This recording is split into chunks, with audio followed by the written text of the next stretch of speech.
Hello YouTube, and welcome to your first Microsoft Visual Basic tutorial. And in this tutorial I'm going to be introducing myself, letting you guys know what a programming language is for all you beginners out there who are just looking to learn a language. I'm going to let you know a little bit about the .NET framework and about what we're going to be doing in these tutorials. Now let's go ahead and get started.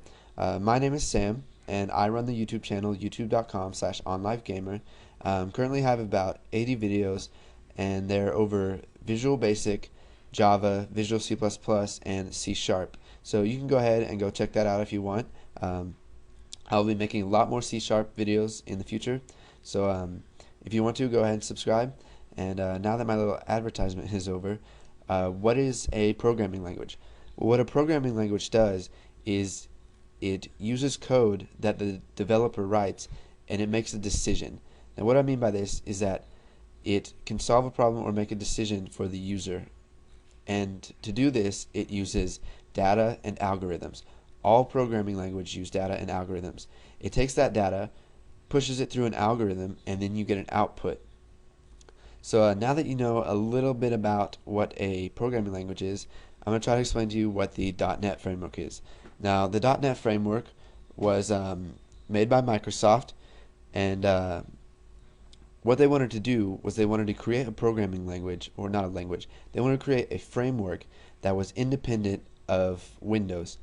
And what I mean by this is that when you create a program that runs on the .NET framework, it is not dependent on the system. It runs on the framework itself, which is kind of like a virtual machine if you've ever used a virtual machine. Or for you Java programmers, it's like the Java virtual machine.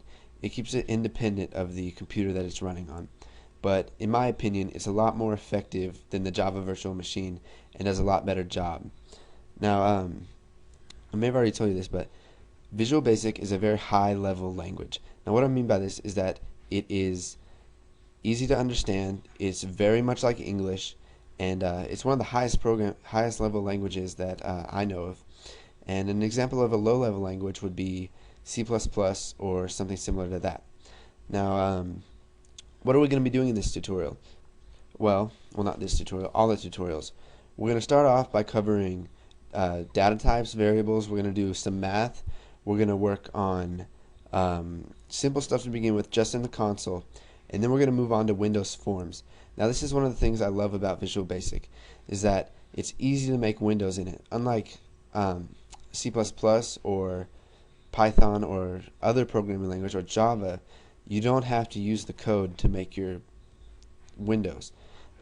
And in the Visual Basic IDE, you can just drag and drop objects onto your windows, and the IDE will automatically generate code for you that creates that window, so that when you run your program, it looks exactly like you want. And now, if you do it by yourself, such as in a language like Java, sometimes it's hard to visualize what your window is going to look like just by typing in the code and using coordinates. So this is one of the reasons I like Visual Basic and all of the languages in Visual Studio.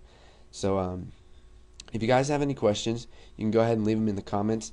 I'll be monitoring these videos on the new Boston, and I'll try to answer as many questions as I can. I know there are going to be a lot because he has a lot of subscribers, and I hope you guys stay tuned for the next tutorial.